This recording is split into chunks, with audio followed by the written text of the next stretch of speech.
ಸ್ನೇಹಿತರೆ, ಮೀಡಿಯಾ ಮಾಸ್ಟರ್ಸ್ಗೆ ಸ್ವಾಗತ ಸುಸ್ವಾಗತ. ಗೆಳೆಯರೆ, ಇತ್ತೀಚೆಗಷ್ಟೇ ಅಮೆರಿಕದ ನೆಲದಲ್ಲಿ ನಿಂತು ಭಾರತದ ರಕ್ಷಣಾ ಸಚಿವರೊಂದು ಹೇಳಿಕೆಯನ್ನು ಕೊಟ್ಟರು. ಭಾರತದ ತಂಟೆಗೆ ಯಾರೇ ಬಂದರೂ ಅವರಿಗೆ ತಕ್ಕ ಶಾಸ್ತಿಯನ್ನು ಮಾಡಬೇಕಾಗುತ್ತೆ ಅನ್ನೋದು ಅವರ ಮಾತಿನ ಅರ್ಥ. ಇಲ್ಲಿ ರಾಜನಾಥ್ ಸಿಂಗ್ ಯಾರಿಗೆ ಈ ಎಚ್ಚರಿಕೆಯನ್ನು ಕೊಟ್ಟರು ಅನ್ನೋದನ್ನ ಪ್ರತ್ಯೇಕವಾಗಿ ಹೇಳಬೇಕಾಗಿರಲಿಲ್ಲ. ಅದು ಇಡೀ ಜಗತ್ತಿಗೆ ಸ್ಪಷ್ಟವಾಗಿತ್ತು. ಚೈನಾದ ಆಕ್ರಮಣಕಾರಿ ನೀತಿ ಹಾಗೂ ಕುತಂತ್ರಗಳ ವಿರುದ್ಧ ಭಾರತ ಅತ್ಯಂತ ಕಠಿಣವಾಗಿ ವರ್ತಿಸುತ್ತೆ ಅನ್ನೋದನ್ನ ರಾಜನಾಥ್ ಸಿಂಗ್ ಮತ್ತೊಮ್ಮೆ ಅಲ್ಲಿ ಸ್ಪಷ್ಟಪಡಿಸಿದರು.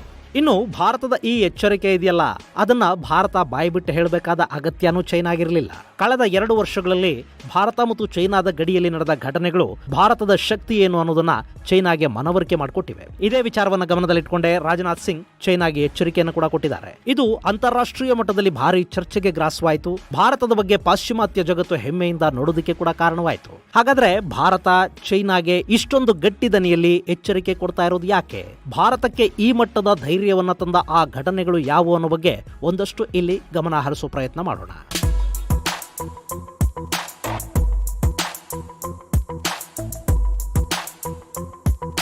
ಸ್ನೇಹಿತರೆ, ಭಾರತ ಈ ಹಿಂದಿನಂತಿಲ್ಲ.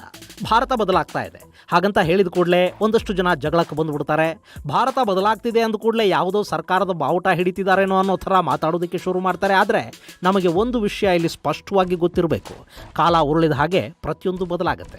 ದೇಶ ಬದಲಾಗುತ್ತೆ, ಅಲ್ಲಿನ ಜನರ ಯೋಚನಾ ಶಕ್ತಿಗಳು ಬದಲಾಗುತ್ತವೆ, ಅವರ ಅಗತ್ಯಗಳು ಪ್ರಿಯಾರಿಟಿಗಳು ಬದಲಾಗ್ತಾ ಹೋಗುತ್ತವೆ. ಹಾಗೆ ಒಂದು ದೇಶ ತನ್ನನ್ನು ತಾನು ಕಾಪಾಡಿಕೊಳ್ಳೋದಕ್ಕೆ ಬೇಕಾದ ಸಾಕಷ್ಟು ಬದಲಾವಣೆಗಳನ್ನು ಕೂಡ ಅನಿವಾರ್ಯವಾಗಿ ಮಾಡಿಕೊಳ್ಳಲೇಬೇಕಾಗಿ ಬರುತ್ತೆ. ಜಗತ್ತಲ್ಲಿ ಕೆಲವರ ಬುದ್ಧಿಯನ್ನು ಹೊರತುಪಡಿಸಿದರೆ ಮಿಕ್ಕಿದ್ಯಾವುದೂ ಕೂಡ ನಿಂತ ಕಡೆಯೇ ನಿಂತಿರೋದಿಲ್ಲ, ಬದಲಾಗ್ತಲೇ ಇರುತ್ತೆ. ಹಾಗಲ್ಲದೆ ಹೋಗಿದ್ರೆ 1947, 1965, 1967, 71, 84, 1999 ಸಂಘರ್ಷಗಳಲ್ಲಿ ನಮಗೆ ಗೆಲುವು ಸಿಗ್ತಾ ಹೋಗ್ತಾ ಇರಲಿಲ್ಲ. ಅವತ್ತಿನ ನಮ್ಮ ಗೆಲುವನ್ನ ಸಂಭ್ರಮಿಸುವ ಜನ, ಅದನ್ನ ನಮ್ಮ ಹೆಮ್ಮೆ ಅಂದ್ಕೊಳ್ಳೋ ಜನ ಇವತ್ತು ಕೂಡ ಭಾರತೀಯ ಸೈನ್ಯದಲ್ಲಾಗ್ತಾ ಇರೋ ಬದಲಾವಣೆಗಳನ್ನು ಕಂಡು ಹೆಮ್ಮೆ ಪಡಬೇಕೆ ಹೊರತು ಯಾವುದೋ ಪಕ್ಷ ಅಧಿಕಾರದಲ್ಲಿದೆ ಅದನ್ನು ನಾವು ವಿರೋಧಿಸ್ತೀವಿ, ಆಳುವ ಪಕ್ಷದ ಜೊತೆಗೆ ಸೈದ್ಧಾಂತಿಕ ಭಿನ್ನಾಭಿಪ್ರಾಯಗಳಿವೆ ಅನ್ನೋ ಕಾರಣಕ್ಕೆ ದೇಶದ ಪ್ರಗತಿಯನ್ನು ವಿರೋಧಿಸಿ, ದೇಶದಲ್ಲಾಗ್ತಾ ಇರೋ ಬದಲಾವಣೆಗಳನ್ನು ವಿರೋಧಿಸಿ ಮಾತನಾಡಬಾರದು. ಚುನಾವಣೆಗಳು ಬಂದಾಗ ಮಾತ್ರ ರಾಜಕೀಯ, ಉಳಿದ ಎಲ್ಲ ಸಮಯದಲ್ಲೂ ಕೂಡ ದೇಶದ ಜೊತೆಗೆ ನಿಂತ್ಕೊಳ್ಳುವ ಮನಸ್ಥಿತಿ ನಮ್ಮದಾಗಬೇಕು. ಆದರೆ ಏನು ಮಾಡೋದು, ಈ ದೇಶದಲ್ಲಿ ಪ್ರತಿ ವರ್ಷ ಒಂದಲ್ಲ ಒಂದು ಚುನಾವಣೆಗಳು ನಡೀತಲೇ ಇರುತ್ತವೆ. ಹೀಗಾಗಿ ನಮಗೆ 365 ದಿನಾನೂ ರಾಜಕೀಯನೇ ರಾಜಕೀಯ. ಅದಿರಲಿ ಬಿಡಿ, ಈಗ ವಿಷಯಕ್ಕೆ ಬಂದುಬಿಡೋಣ. ಗೆಳೆಯರೆ, ಭಾರತ ಬದಲಾಗ್ತಾ ಇದೆ. ಈ ಬದಲಾವಣೆಯೇ ಇವತ್ತು ಭಾರತವನ್ನು ವಿಶ್ವಮಟ್ಟದಲ್ಲಿ ಗುರುತಿಸೋದಕ್ಕೆ ಕಾರಣ ಆಗ್ತಾ ಇದೆ.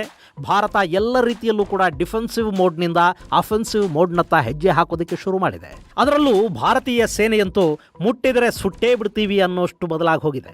ಇದು ಪಾಕಿಸ್ತಾನಕ್ಕೆ ಬಿಡಿ, ಚೈನಾಗೆ ಕೂಡ ಅತ್ಯಂತ ಧೈರ್ಯದಿಂದ ಎಚ್ಚರಿಕೆ ಕೊಡೋ ಮಟ್ಟಕ್ಕೆ ಭಾರತವನ್ನು ಕರ್ಕೊಂಡು ಬಂದಿದೆ. ಇದೇ ಕಾರಣಕ್ಕೆ ಈಗ ಇಡೀ ವಿಶ್ವ ಭಾರತದ ಕಡೆಗೆ ಅತ್ಯಂತ ಅಚ್ಚರಿಯಿಂದ ನೋಡೋದಕ್ಕೆ ಶುರು ಮಾಡಿರೋದು ಮತ್ತು ಭಾರತದ ಪ್ರತಿ ಹೆಜ್ಜೆಯನ್ನು ಕೂಡ ಎಚ್ಚರಿಕೆಯಿಂದ ಗಮನಿಸೋ ಥರದ ವಾತಾವರಣ ನಿರ್ಮಾಣ ಆಗಿರೋದು.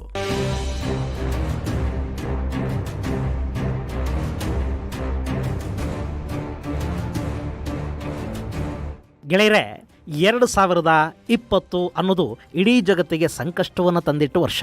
ಇದೇ ವರ್ಷದಲ್ಲೇ ಚೀನಾ ಭಾರತದ ವಿರುದ್ಧ ಬಹುದೊಡ್ಡ ಮಸಲತ್ತನ್ನು ಮಾಡ್ತು. ಪಾಂಗಾಂಗ್ ಸರೋವರದ ಬಳಿ ಭಾರತೀಯ ಭದ್ರತಾ ಪಡೆಗಳ ಜೊತೆ ಗಸ್ತು ವಿಚಾರಕ್ಕೆ ಜಗಳ ಮಾಡಿದ್ದ ಚೈನಾ ಸೈನ್ಯ ಆನಂತರ ಅದನ್ನು ಬಹಳ ದೊಡ್ಡದಾಗಿ ಬಿಂಬಿಸಿತು.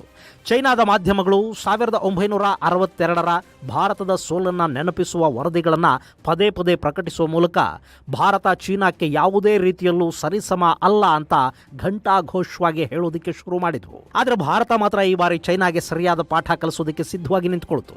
ಅದರಂತೆ ಪ್ರಧಾನಿ ಮೋದಿ, ರಕ್ಷಣಾ ಸಚಿವ ರಾಜನಾಥ್ ಸಿಂಗ್, CDS ಬಿಪಿನ್ ರಾವತ್, ಸೇನಾ ಮುಖ್ಯಸ್ಥ ಜನರಲ್ MM ನರಾವಣೆ, ಭದ್ರತಾ ಸಲಹೆಗಾರ ಅಜಿತ್ ದೋವಲ್ ಹಾಗೂ ವಿದೇಶಾಂಗ ಸಚಿವ ಜೈಶಂಕರ್ ಅವರ ತಂಡ ಒಂದು ಅತ್ಯದ್ಭುತವಾದ ತಂತ್ರವನ್ನು ಅಲ್ಲಿ ರೂಪಿಸಿತು. ಅದರಂತೆ ಲದಾಖ್ನ ಗಡಿಯಲ್ಲಿ ಚೈನಾದ ಸೈನ್ಯಕ್ಕೆ ಸರಿಸಮಾನವಾಗಿ ಭಾರತೀಯ ಸೇನೆಯನ್ನು ತಂದು ನಿಲ್ಲಿಸಲಾಯಿತು. ಯುದ್ಧೋಪಕರಣಗಳು, ಕ್ಷಿಪಣಿಗಳು, ಟ್ಯಾಂಕುಗಳು ಗಡಿಯನ್ನು ತಲುಪಿದ್ವು. ಅದೇ ಹೊತ್ತಿಗೆ ಅಲ್ಲಿ ಇನ್ನೊಂದು ಅನಾಹುತ ನಡೆದೋಯ್ತು.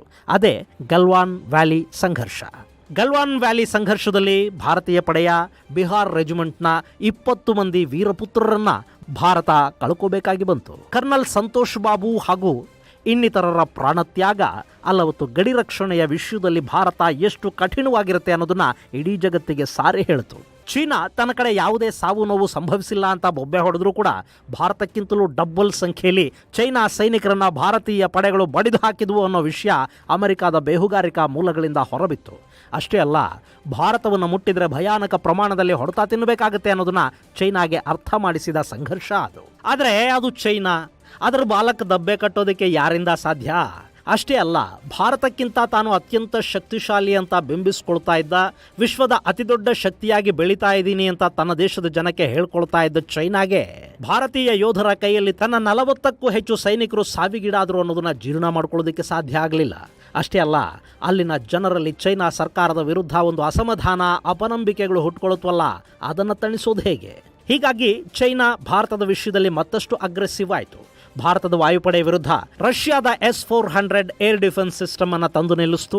ಕ್ಷಿಪಣಿಗಳು, ಯುದ್ಧ ವಿಮಾನಗಳು, ಹೆಲಿಕಾಪ್ಟರ್ಗಳನ್ನು ಹುಟನ್ ವಾಯುನೆಲೆಯಲ್ಲಿ ನಿಲ್ಲಿಸ್ತು. ತನ್ನ ಗಸ್ತು ಪಡೆಯನ್ನು ಹೆಚ್ಚು ಮಾಡುವುದರ ಜೊತೆಗೆ ಸುಮಾರು 60,000 ಸೈನಿಕರನ್ನ ಗಡಿಗೆ ತಂದು ಗಡಿಯಲ್ಲಿನ ವಾತಾವರಣವನ್ನು ಇನ್ನಷ್ಟು ಉದ್ವಿಗ್ನಗೊಳಿಸಿತು. ಈ ಮೂಲಕ ತಾನು ಭಾರತದ ಮೇಲೆ ಯುದ್ಧವನ್ನು ಮಾಡೇ ಬಿಡ್ತೀನಿ ಅನ್ನೋ ರೀತಿಯ ವಾತಾವರಣವನ್ನು ಸೃಷ್ಟಿ ಮಾಡೋದರಲ್ಲಿ ಚೈನಾ ಯಶಸ್ವಿ ಕೂಡ ಆಯಿತು. ಅಲ್ಲದೆ ಇದು ಭಾರತವನ್ನು ಬೆದರಿಸಿ ಬಿಡುತ್ತೆ, ಅವರು ಯುದ್ಧ ಮಾಡೋದಕ್ಕೆ ತಯಾರಿಲ್ಲ ಅಂತ ಚೈನಾ ಅಂದ್ಕೊಳ್ತು. ಆದರೆ ಭಾರತ ಈ ಬಾರಿ ಬದಲಾಗಿತ್ತು. ಚೈನಾಗೆ ಸರಿಸಮಾನವಾಗಿ ಭಾರತೀಯ ಯೋಧರು ಗಡಿಯಲ್ಲಿ ಬಂದು ನಿಂತರು. ಕರ್ನಲ್ ಸಂತೋಷ್ ಬಾಬು ಮತ್ತವರ ತಂಡದ ಬಲಿದಾನವನ್ನು ವ್ಯರ್ಥ ಮಾಡೋದಕ್ಕೆ ಭಾರತೀಯ ಪಡೆಗಳು ಸಿದ್ಧ ಇರಲಿಲ್ಲ. ಹೀಗಾಗಿ ಒಂದು ಕಡೆ ಚೀನಾ ಭಾರತದ ಗಡಿಯಲ್ಲಿ ಬೂದಿ ಮುಚ್ಚಿದ ಕೆಂಡದಂಥ ಪರಿಸ್ಥಿತಿ ನಿರ್ಮಾಣವಾದರೆ, ಮತ್ತೊಂದು ಕಡೆ ಭಾರತ ಚೀನಾದ ಮೇಲೆ ವ್ಯಾಪಾರ ನಿರ್ಬಂಧಗಳನ್ನು ಹೇರೋದಕ್ಕೆ ಶುರು ಮಾಡ್ತು. ಚೈನಾದ ಆ್ಯಪ್ಗಳನ್ನು ಬ್ಯಾನ್ ಮಾಡ್ತು. ಚೈನಾದಿಂದ ಆಮದು ಮಾಡ್ಕೊಳ್ತಾ ಇದ್ದ ಸಾಕಷ್ಟು ವಸ್ತುಗಳ ಮೇಲೆ ನಿರ್ಬಂಧವನ್ನು ಹೇರ್ತು. ಇಡೀ ಭಾರತದಲ್ಲಿ ಬಾಯ್ಕಾಟ್ ಚೀನಾ ಅನ್ನೋ ಕೂಗು ಕೂಡ ಎದ್ದುಬಿಡ್ತು. ಹೀಗಿದ್ದ ಸಂದರ್ಭದಲ್ಲೇ ಆಗಸ್ಟ್ 29 ಹಾಗೂ 30ನೇ ತಾರೀಕು ಚೀನಾದ ಸೇನೆ ಪಾಂಗಾಂಗ್ ಸರೋವರದ ಬಳಿ ಇದ್ದ ಬ್ಲಾಕ್ ಟಾಪ್ ಅಂತ ಕರೆಸಿಕೊಳ್ಳೋ ಗುರಂಗ್ ಹಿಲ್ಸ್ ಪ್ರದೇಶದಲ್ಲಿ ಕಿತಾಪತಿಯನ್ನು ಆರಂಭ ಮಾಡ್ತು. ಈ ಬ್ಲಾಕ್ ಟಾಪ್ ಅನ್ನೋದು ಅತ್ಯಂತ ಆಯಕಟ್ಟಿನ ಸ್ಥಳ. ಅಷ್ಟೇ ಅಲ್ಲದೆ ಪಾಂಗಾಂಗ್ ಸರೋವರದ ಬಳಿ ಗಡಿ ರಕ್ಷಣೆ ಮಾಡೋದಕ್ಕೆ ಇದು ತೀರಾ ಅಗತ್ಯ ಇದ್ದ ಪೋಸ್ಟು. ಆದರೆ 1962ರ ಯುದ್ಧದ ಸಮಯದಲ್ಲಿ ಈ ಬ್ಲಾಕ್ ಟಾಪ್ ಚೀನಾ ಸೈನ್ಯದ ವಶ ಆಯಿತು. ಬ್ಲಾಕ್ ಟಾಪ್ ಮೇಲೆ ಕುಳಿತ ಶತ್ರು ಭಾರತೀಯ ಸೇನೆಯನ್ನು ಸುಲಭವಾಗಿ ಟಾರ್ಗೆಟ್ ಮಾಡೋದಕ್ಕೆ ಸಾಧ್ಯ ಆಗ್ತಾ ಇತ್ತು. ಇಷ್ಟು ವರ್ಷ ಭಾರತ ಹಾಗೂ ಚೈನಾದ ನಡುವೆ ಅಂಥ ಸಂಘರ್ಷಗಳಿರಲಿಲ್ಲ. ಭಾರತೀಯ ಪಡೆಗಳು ಈ ಭಾಗದಲ್ಲಿ ಗಸ್ತು ತಿರುಗುವಾಗಲೆಲ್ಲ ಚೈನಾ ವಶದಲ್ಲಿದ್ದ ಈ ಬ್ಲಾಕ್ ಟಾಪ್ ಅನ್ನು ನೋಡಿ ಅವಮಾನದಿಂದ ಕುಗ್ಗಿ ಹೋಗೋ ಪರಿಸ್ಥಿತಿ ಅಲ್ಲಿ ನಿರ್ಮಾಣವಾಗಿತ್ತು. ಅಂಥ ಕಡೆಯಲ್ಲಿ 2020ರಲ್ಲಿ ಮತ್ತೆ ಕಿತಾಪತಿ ಶುರುವಾಯಿತು. ಅಲ್ಲಿ ಚೀನಾ ಸೇನೆಯ ಜಮಾವಣೆ ಹೆಚ್ಚಾಗ್ತಿದೆ ಅನ್ನೋ ಸುದ್ದಿ ದೆಹಲಿಯನ್ನು ತಲುಪಿದ್ದೇ ತಡ. ಭಾರತ ಈ ಬಾರಿ ತಡ ಮಾಡೋದಕ್ಕೆ ಹೋಗಲಿಲ್ಲ. ನವದೆಹಲಿಯಲ್ಲಿ ಆಗಸ್ಟ್ 29ರ ರಾತ್ರಿನೇ ಒಂದು ತುರ್ತು ಸಭೆಯನ್ನು ಕರೆಯಲಾಯಿತು. ಅಲ್ಲಿ ಅವತ್ತಿನ CDS ಬಿಪಿನ್ ರಾವತ್, ಸೇನಾ ಮುಖ್ಯಸ್ಥ ಜನರಲ್ MM ನರಾವಣೆ, ಭದ್ರತಾ ಸಲಹೆಗಾರ ಅಜಿತ್ ದೋವಲ್ ಸೇರಿದ ಹಾಗೆ ಸಾಕಷ್ಟು ಮಂದಿ ಆ ಸಭೆಯಲ್ಲಿದ್ದರು. ಅಲ್ಲಿ ಒಂದು ಅತ್ಯಂತ ಮಹತ್ವದ ಹಾಗೂ ಅತ್ಯಂತ ಅಪಾಯಕಾರಿ ನಿರ್ಧಾರವನ್ನು ತೆಗೆದುಕೊಳ್ಳಲಾಯಿತು. ಅದರಂತೆ ಚೈನಾದ ಕೈಲಿದ್ದ ಬ್ಲಾಕ್ ಟಾಪ್ ಅನ್ನು ಭಾರತ ವಶಪಡಿಸಿಕೊಂಡು ಬಿಡಬೇಕು. ಅದಕ್ಕಾಗಿ ಒಂದು ಸ್ಪೆಷಲ್ ಪಡೆಯನ್ನು ಕಳುಹಿಸೋದಕ್ಕೆ ಆ ಸಭೆಯಲ್ಲಿ ನಿರ್ಧಾರ ಮಾಡಲಾಯಿತು. ಆ ಪಡೆಯ ಹೆಸರು ಸ್ಪೆಷಲ್ ಫ್ರಂಟಿಯರ್ ಫೋರ್ಸ್, SSF. ಹಾಗೆ ಈ ಕಾರ್ಯಾಚರಣೆಗೆ ಆಪರೇಷನ್ ಸ್ನೋ ಲೆಪರ್ಡ್ ಅಂತ ಹೆಸರು ಕೂಡ ಇಡಲಾಯಿತು.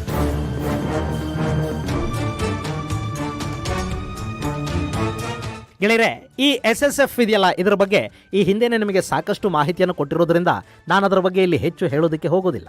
ಈ ಸ್ಪೆಷಲ್ ಫ್ರಂಟಿಯರ್ ಫೋರ್ಸ್ ಅನ್ನೋದು ಪರ್ವತ ಯುದ್ಧಗಳನ್ನು ಮಾಡಿ ಅಭ್ಯಾಸ ಇರುವ ಪಡೆ. ಅವರು ಹೈ ಆಲ್ಟಿಟ್ಯೂಡಲ್ಲಿ ಸಮರ್ಥವಾಗಿ ಕಾರ್ಯನಿರ್ವಹಿಸ್ತಾರೆ. ಸಾಮಾನ್ಯವಾಗಿ ಭಯೋತ್ಪಾದಕರ ಕೃತ್ಯಗಳು, ಒತ್ತೆಯಾಳಗಳನ್ನು ಬಿಡಿಸೋದು, ಸ್ಪೆಷಲ್ ರೆಸ್ಕ್ಯೂ ಆಪರೇಷನ್ಗಳು, ಹೀಗೆ 10 ಹಲವು ಕಠಿಣ ಕಾರ್ಯಾಚರಣೆಗಳ ಸಂದರ್ಭದಲ್ಲಿ ಕಾರ್ಯನಿರ್ವಹಿಸುವ SSFಗೆ ಬ್ಲಾಕ್ ಟಾಪ್ ಅನ್ನು ವಶಪಡಿಸಿಕೊಳ್ಳೋ ಗುರಿಯನ್ನು ಕೊಡಲಾಯಿತು. ಈ ತಂಡದಲ್ಲಿ ಟಿಬೆಟ್ ಮೂಲದ ಸೈನಿಕರು ಹೆಚ್ಚಾಗಿದ್ದಾರೆ. ಪರ್ವತ ಯುದ್ಧಗಳಲ್ಲಿ ಅವರಿಗೆ ಹೆಚ್ಚಿನ ಪರಿಣತಿ ಇದೆ ಅನ್ನೋದು ಒಂದಾದರೆ, ಟಿಬೆಟನ್ನು ಆಕ್ರಮಿಸಿಕೊಂಡು ಅಲ್ಲಿನ ಮೂಲ ನಿವಾಸಿಗಳನ್ನು ನಿರಾಶ್ರಿತರನ್ನಾಗಿ, ಗುಲಾಮರನ್ನಾಗಿ ಮಾಡಿದ ಚೈನಾ ವಿರುದ್ಧ ಈ ಟಿಬೆಟನ್ ಯುವಕರಿಗೆ ಅಪಾರ ಪ್ರಮಾಣದ ಸಿಟ್ಟಿದೆ. ಹಾಗಾಗಿನೇ ಈ ಯೋಧರ ಬಗ್ಗೆ ತುಂಬ ಚೆನ್ನಾಗಿ ಗೊತ್ತಿರುವ ಸೇನಾ ಮುಖ್ಯಸ್ಥ ಜನರಲ್ MM ನರಾವಣೆ ಈ ಕಾರ್ಯಾಚರಣೆಗೆ SSF ಪಡೆಯನ್ನೇ ಬಳಸಿಕೊಳ್ಳೋ ನಿರ್ಧಾರಕ್ಕೆ ಬಂದಿದ್ದರು. ಅವತ್ತು ಭಾರತೀಯ ಯೋಧರ ಪಡೆ ಅಲ್ಲಿ ಮಿಂಚಿನ ಕಾರ್ಯಾಚರಣೆಯನ್ನು ನಡೆಸಿಬಿಡ್ತು. ಇಂಥದ್ದೊಂದು ಘಟನೆ ಯಾವತ್ತಿಗಾದರೂ ಸಂಭವಿಸಬಹುದು ಅನ್ನೋದನ್ನ ಚೈನಾ ಊಹೆ ಮಾಡೋ ಮೊದಲೇ ಭಾರತೀಯ ಯೋಧರು ರಾತ್ರಿ ಕಳೆದು ಬೆಳಗಾಗೋ ವೇಳೆಗೆ ಬ್ಲಾಕ್ ಟಾಪ್ ಏರಿ ಅಲ್ಲಿ ಭಾರತದ ಧ್ವಜವನ್ನು ನೆಟ್ಟಿದ್ದಷ್ಟೇ ಅಲ್ಲ, ಅಲ್ಲಿಂದ ಚೈನಾದ ಯೋಧರ ಕಡೆಗೆ ಬಂದೂಕುಗಳನ್ನು ಗುರಿಯಾಗಿಸಿ ನಿಂತೇ ಬಿಟ್ರು. ಅಲ್ಲಿದ್ದ ಬೆರಳೆಣಿಕೆಯಷ್ಟು ಚೈನಿಗಳನ್ನು ಕೂಡ ಬೆಟ್ಟ ಇಳಿಸಿ ಓಡಿಸಲಾಯಿತು.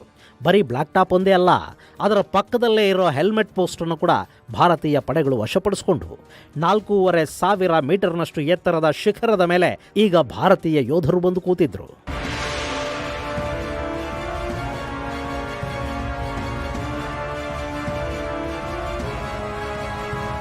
ಈ ಬ್ಲಾಕ್ ಟಾಪ್ ಅನ್ನು ವಶಪಡಿಸಿಕೊಳ್ಳೋದು ಚೈನಾಗೊಂದು ದೊಡ್ಡ ಆಘಾತ ಮಾತ್ರವಲ್ಲ, ಚೈನಾದ ಪ್ರತಿ ಚಲನವಲನ ಕೂಡ ಭಾರತೀಯ ಯೋಧರ ಕಣ್ಣಿಗೆ ಕಾಣೋ ಹಾಗಾಯಿತು. ಚೈನಾದ ಸೇನೆ ಅಲ್ಲಿನ ಕಣಿವೆಯನ್ನು ದಾಟಿ ಒಳಗೆ ಬರಬೇಕು ಅಂದರೆ ಬ್ಲಾಕ್ ಟಾಪ್ ಮೇಲಿನ ಯೋಧರ ಗುಂಡುಗಳನ್ನು ದಾಟ್ಕೊಂಡೇ ಹೋಗಬೇಕು ಅನ್ನೋ ಥರದ ಆಯಕಟ್ಟಿನ ಜಾಗ ಅದು ಮತ್ತೆ ಭಾರತದ ವಶವಾಗಿದ್ದನ್ನು ಕಂಡ ನಂತರ ಚೈನಾದ ಜಂಘಾಬಲವೇ ಉಡುಗಿ ಹೋದ ಹಾಗಾಯಿತು. ಅಲ್ಲಿಗೆ ಭಾರತದ ಶಕ್ತಿ ಸಾಮರ್ಥ್ಯಗಳಷ್ಟೇ ಅಲ್ಲ, ಟಿಬೆಟ್ ಜನರನ್ನು ಬಳಸಿ ಭಾರತ ಹೇಗೆ ಚೈನಾನ ಬಗ್ಗು ಬಡಿಯೋದಕ್ಕೆ ಸಿದ್ಧವಾಗಿದೆ ಅನ್ನೋದು ಕೂಡ ಶತ್ರುಗಳಿಗೆ ಸ್ಪಷ್ಟವಾಗಿ ಅರ್ಥವಾಯಿತು. ತಮ್ಮ ಬಲಹೀನತೆಗಳೇನು, ಭಾರತದ ಬಲ ಏನು ಅನ್ನೋದನ್ನ ಚೈನಾ ಅರ್ಥ ಮಾಡ್ಕೊಳ್ಳೋದಕ್ಕೆ ಈ ಬ್ಲಾಕ್ ಟಾಪ್ ಕಾರಣ ಆಯಿತು.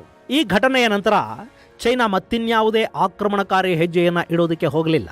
ಅದಾದ ನಂತರ ಒಂದಷ್ಟು ಸಣ್ಣ ಪುಟ್ಟ ಸಂಘರ್ಷಗಳು ನಡೆದದ್ದು ಬಿಟ್ಟರೆ ಗಡಿಯಲ್ಲಿ ಬಂದೂಕುಗಳು ಘರ್ಜಿಸುವ ಪ್ರಮೇಯ ಬರಲಿಲ್ಲ.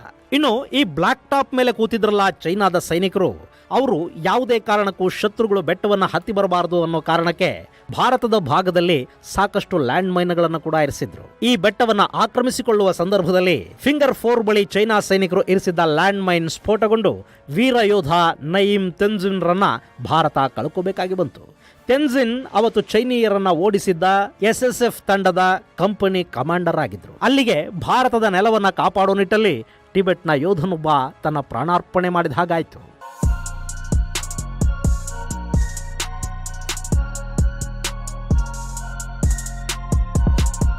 ಗೆಳೆಯರೆ, ಚೀನಾಗೆ ಇದು ಎಂಥ ಆಘಾತ ಅಂದರೆ, ಬೆಟ್ಟದ ಮೇಲೆ ಕೂತಿದ್ದ ಚೀನಿ ಯೋಧರನ್ನ ಭಾರತೀಯರು ಹೊಡೆದು ಕೆಳಗಿಳಿಸಿ ಕಳುಹಿಸಿದ್ರಲ್ಲ, ಅವರಲ್ಲಿಗೆ ತಲುಪೋ ಹೊತ್ತಿಗೆ ಚೀನಿ ಯೋಧರಿಗೆ ಬ್ಲಾಕ್ ಟಾಪ್ ಭಾರತದ ವಶವಾಗಿದೆ ಅನ್ನೋದು ಗೊತ್ತಾಗಿ ಹೋಗಿತ್ತು. ಅದಕ್ಕೆ ಕಾರಣವಾಗಿದ್ದು ಈ ಲ್ಯಾಂಡ್ ಮೈನ್ ಸ್ಫೋಟದ ಸದ್ದು ಕೇಳಿದ ನಂತರ ಬ್ಲಾಕ್ ಟಾಪ್ ಬಳಿಗೆ ಧಾವಿಸಿ ಬಂದ ಚೀನಾ ಸೈನಿಕರಿಗೆ ಅಲ್ಲಿ ಬೆಟ್ಟವನ್ನು ಆಕ್ರಮಿಸಿಕೊಂಡು ಕೂತಿದ್ದ ಭಾರತೀಯ ಪಡೆಗಳು ಕಾಣಿಸಿಕೊಂಡವು. ಅಲ್ಲಿಗೆ ಚೀನೀಯರು 1962ರಲ್ಲಿ ಆಕ್ರಮಿಸಿಕೊಂಡಿದ್ದ ಭಾರತಕ್ಕೆ ಸೇರಿದ್ದ ಅತ್ಯಂತ ಆಯಕಟ್ಟಿನ ಜಾಗವೊಂದು ಮತ್ತೆ ಭಾರತದ ವಶವಾದ ಹಾಗಾಯಿತು. ಸ್ನೇಹಿತರೆ, ಈ ಬ್ಲಾಕ್ ಟಾಪ್ ಅನ್ನು ವಶಪಡಿಸಿಕೊಳ್ಳೋದಕ್ಕೆ ನಡೆದ ಆಪರೇಷನ್ ಸ್ನೋ ಲೆಪರ್ಡ್ ಇದೆಯಲ್ಲ, ಇದು ಕೇವಲ ಚೈನಾಗೆ ಮಾತ್ರ ಪಾಠ ಕಲಿಸಲಿಲ್ಲ. ಅಮೆರಿಕಾದ ಕಣ್ಣುಗಳು ಭಾರತದ ಕಡೆಗೆ ತೆರೆದುಕೊಳ್ಳೋದಕ್ಕೆ ಕಾರಣವಾಗಿದ್ದೂ ಇದೇ ಘಟನೆ. ಅಲ್ಲಿವರೆಗೆ ಚೀನಾ ಅಂದರೆ ಭಯಾನಕ ಶಕ್ತಿ ಅಂತಲೂ ಅಪಾರವಾದ ಮಿಲಿಟರಿ ಶಕ್ತಿಯನ್ನು ಹೊಂದಿರೋ ದೇಶ ಅಂತಲೂ ಚೈನಾ ಮನಸ್ಸು ಮಾಡಿದರೆ ಯಾವುದೇ ಕಾರಣಕ್ಕೂ ಭಾರತ ಎದುರು ನಿಲ್ಲೋದಕ್ಕೆ ಸಾಧ್ಯವಿಲ್ಲ ಅಂತಲೂ ಭಾವಿಸಿಕೊಂಡಿದ್ದ ಅಮೆರಿಕಾಗೆ ಚೈನಾ ಅನ್ನೋದು ಕೇವಲ ಬಟ್ಟೆ ಹಾವು ಅನ್ನೋದು ಅರ್ಥವಾಗಿದ್ದೆ ಈ ಗಡಿ ಸಂಘರ್ಷದಲ್ಲಿ. ನಿಜ, ಭಾರತಕ್ಕೆ ಹೋಲಿಕೆ ಮಾಡಿದರೆ ಚೈನಾದ ರಕ್ಷಣಾ ಬಜೆಟ್ ತುಂಬಾನೇ ದೊಡ್ಡದಿದೆ. ಅವರು ಅಲ್ಲಿ ಇಲ್ಲಿ ತಂತ್ರಜ್ಞಾನವನ್ನು ಕದ್ದು ತಮ್ಮದೇ ದೇಶದಲ್ಲಿ ಯುದ್ಧ ವಿಮಾನಗಳನ್ನು, ಯುದ್ಧ ನೌಕೆಗಳನ್ನು, ಹೆಲಿಕಾಪ್ಟರ್ಗಳನ್ನು, ಟ್ಯಾಂಕರ್ಗಳನ್ನು ಪ್ರತಿಯೊಂದನ್ನು ಸಿದ್ಧ ಮಾಡಿಕೊಂಡಿದ್ದಾರೆ. ರಕ್ಷಣಾ ಉಪಕರಣಗಳಲ್ಲಿ ಸ್ವಾವಲಂಬನೆ ಅಷ್ಟೇ ಅಲ್ಲ, ಬೇರೆ ದೇಶಗಳಿಗೆ ರಕ್ಷಣಾ ಉಪಕರಣಗಳನ್ನು ಮಾರಾಟ ಮಾಡೋ ಮಟ್ಟಕ್ಕೆ ಚೈನಾ ಬೆಳೆದು ನಿಂತಿದೆ. ಅಲ್ಲಿ ಭಾರತಕ್ಕಿಂತ 10 ಪಟ್ಟು ಹೆಚ್ಚು ಉಪಕರಣಗಳಿವೆ. ಚೈನಾದ ನೌಕಾಪಡೆ ಭಾರತಕ್ಕಿಂತ ಸಾಕಷ್ಟು ಶಕ್ತಿಯುತವಾಗಿದೆ. ಎಲ್ಲ ನಿಜ, ಆದರೆ ಯುದ್ಧ ಮಾಡೋದಕ್ಕೆ ಕೇವಲ ಉಪಕರಣಗಳು ಮಾತ್ರ ಸಾಕಾಗೋದಿಲ್ಲ. ಇವತ್ತು ರಷ್ಯಾ ಯುಕ್ರೇನ್ ಯುದ್ಧವನ್ನು ನೋಡ್ತಾ ಇದೀವಲ್ಲ, ರಷ್ಯಾದ ಬಳಿ ಏನಿಲ್ಲ ಹೇಳಿ, ಅವರು ಕೂಡ ಜಗತ್ತಿಗೆ ಆಯುಧಗಳನ್ನು ಸರಬರಾಜು ಮಾಡ್ತಾರೆ. ಆದರೆ ಯುಕ್ರೇನ್ ಅನ್ನೋ ಪುಟ್ಟ ದೇಶದ ಯೋಧರು ರಷ್ಯಾಗೆ ದೊಡ್ಡ ಪ್ರಮಾಣದಲ್ಲಿ ಹೊಡೆತ ಕೊಡ್ತಾ ಇದ್ದಾರೆ. ಯಾಕೆಂದ್ರೆ ರಷ್ಯಾದ ಸೈನಿಕರಿಗೆ ಯುದ್ಧ ಮಾಡಿದ ಅನುಭವ ಕಡಿಮೆ. ಚೈನಾದ ಪರಿಸ್ಥಿತಿನೂ ಇದೆ, ಅವರಿಗೂ ಯುದ್ಧದ ಅನುಭವಗಳು ತುಂಬಾ ಕಡಿಮೆ. ಅದರಲ್ಲೂ ಪರ್ವತ ಪ್ರದೇಶದ ಯುದ್ಧಕ್ಕೆ ಬೇಕಾದ ಅನುಭವ ಚೈನಾದ ಸೈನಿಕರಿಗಿಲ್ಲ. ಈಗೀಗ ಚೈನಾ ಕೂಡ ಟಿಬೆಟ್ ಯುವಕರನ್ನ ತನ್ನ ಸೇನೆಗೆ ಸೇರಿಸ್ಕೊಳ್ತಾ ಇದೆ. ಆದರೆ ಅವರು ಚೈನಾದ ಸಂಬಳಕ್ಕಾಗಿ ದುಡಿಯೋ ಯೋಧರೇ ಹೊರತು ಚೈನಾಗಾಗಿ ಅಲ್ಲ. ಹೀಗಾಗಿ ಇನ್ನು ಮುಂದೆ ಕೂಡ ಭಾರತ ಚೈನಾನ ಸಮರ್ಥವಾಗಿ ಎದುರಿಸಬಲ್ಲದು ಅನ್ನೋ ವಿಶ್ವಾಸ ಅಮೆರಿಕ ಹಾಗೂ ಇಡೀ ಜಗತ್ತಿಗೆ ಮೂಡ್ತಾ ಇದೆ. ಅದರ ಪರಿಣಾಮವೇ ಇವತ್ತು ಅಮೆರಿಕ ಚೈನಾದ ವಿರುದ್ಧ ಭಾರತವನ್ನ ವಿಶ್ವಾಸಕ್ಕೆ ತಗೊಳ್ತಾ ಇರೋದು. ಇನ್ನು ಈ ಬ್ಲಾಕ್ ಟಾಪ್ ಅನ್ನ ಭಾರತ ವಶಪಡಿಸಿಕೊಂಡಿರೋದಿದೆಯಲ್ಲ, ಇದು ಎರಡೂ ಸೇನೆಗಳು ಹಿಂದಕ್ಕೆ ಸರಿಯೋ ಮಾತುಕತೆಗಳಿಗೆ ಒಂದು ನಿರ್ದಿಷ್ಟ ದಿಕ್ಕನ್ನು ಕೂಡ ಕೊಡ್ತಾ ಇದೆ. ಈಗ ಸೇನೆಯನ್ನ ಹಿಂಪಡೆಯೋ ನಿಟ್ಟಲ್ಲಿ ಚೈನಾ ಭಾರತಕ್ಕಿಡ್ತಾ ಇರೋ ಅತಿ ಪ್ರಮುಖ ಮತ್ತು ಅತಿ ದೊಡ್ಡ ಬೇಡಿಕೆ ಅಂದರೆ ಬ್ಲಾಕ್ ಟಾಪ್ ಮೇಲೆ ಕುಳಿತಿರುವ ಭಾರತೀಯ ಯೋಧರು ಕೂಡ ಅಲ್ಲಿಂದ ಹಿಂದಕ್ಕೆ ಸರಿಬೇಕು ಅನ್ನೋದು. ಆದರೆ ಭಾರತ ಇದಕ್ಕೆ ಸುತರಾಮ್ ಒಪ್ತಾ ಇಲ್ಲ. ಹೀಗಾಗಿನೇ ಅಲ್ಲಿ ಸಂಪೂರ್ಣವಾಗಿ ಸೇನೆಯನ್ನ ಹಿಂದಕ್ಕೆ ಪಡೆಯುವ ಪ್ರಕ್ರಿಯೆಗಳು ನಿಧಾನಗತಿಯನ್ನು ಪಡ್ಕೊಳ್ತಾ ಇವೆ. ಯಾವುದೇ ಕಾರಣಕ್ಕೂ ಭಾರತ ಈ ಬಾರಿ ಬ್ಲಾಕ್ ಟಾಪ್ನಿಂದ ಕೆಳಗಿಳಿಯುವ ಮಾತುಗಳನ್ನು ಆಡ್ತಾ ಇಲ್ಲ. ಯಾಕೆಂದ್ರೆ ಅದು ಎಷ್ಟು ಆಯಕಟ್ಟಿನ ಜಾಗ ಅನ್ನೋದು ಭಾರತಕ್ಕೆ ಖಚಿತವಾಗಿ ಗೊತ್ತಿದೆ.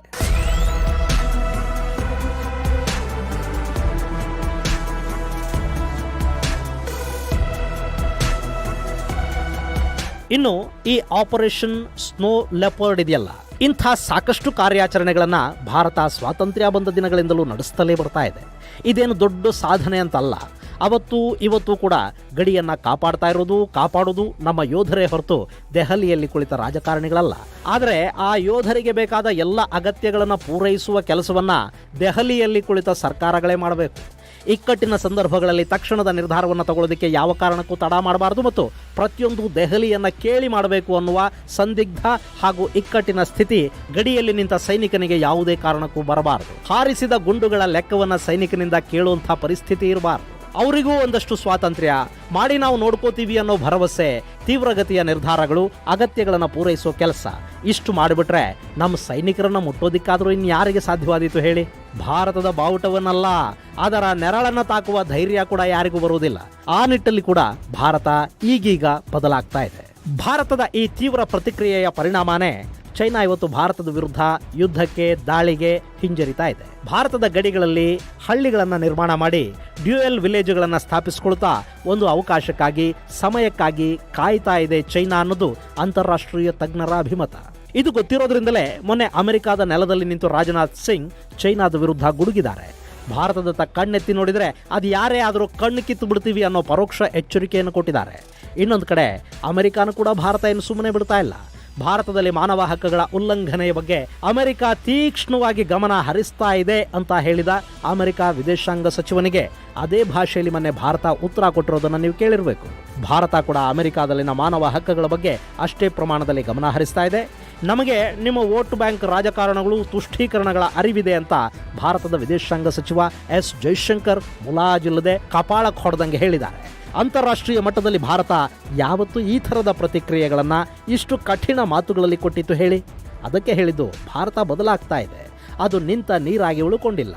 ಇವತ್ತಿನ ಅಗತ್ಯಗಳಿಗೆ, ಇವತ್ತಿನ ರೀತಿ ನೀತಿಗಳಿಗೆ ತಕ್ಕ ಹಾಗೆ ಭಾರತ ಬದಲಾಗ್ತಾ ಇದೆ. ಈ ಬದಲಾವಣೆಯೇ ಚೈನಾದಲ್ಲಿ ಭಾರತದ ಬಗ್ಗೆ ಭಯವನ್ನ, ಐರೋಪ್ಯ ಹಾಗೂ ಅಮೆರಿಕಾಗಳಿಗೆ ಭಾರತದ ಬಗ್ಗೆ ವಿಶ್ವಾಸವನ್ನ ಹೆಚ್ಚು ಮಾಡ್ತಾ ಇರೋದು. ಇದು ಗೆಳೆಯರೆ, ಚೈನಾದ ಗಡಿಯಲ್ಲಿ ನಡೆದ ಆಪರೇಷನ್ ಸ್ನೋ ಲೆಪರ್ಡ್ ಹಾಗೂ ಚೈನಾದ ವಿಷಯದಲ್ಲಿ ಬದಲಾಗ್ತಾ ಇರೋ ಭಾರತದ ಕುರಿತಾದ ಒಂದಷ್ಟು ಸಂಕ್ಷಿಪ್ತ ಮಾಹಿತಿ.